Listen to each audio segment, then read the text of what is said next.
কোরআনটা পড়বেন ফজরের পরে সূরা ইয়াসিন,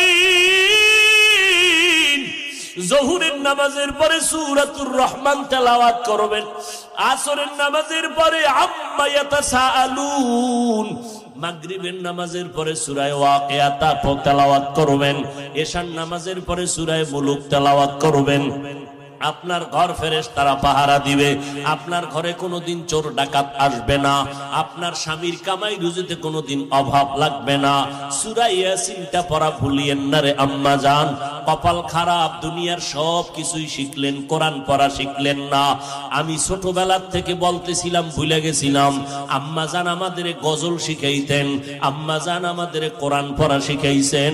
ও পর্দার আড়ালের আম্মা জান, কেন কোরআন শিখলেন না রে মা? কোরআনের মতো আর এত মধুর তেলাওয়াত কই পাইবেন?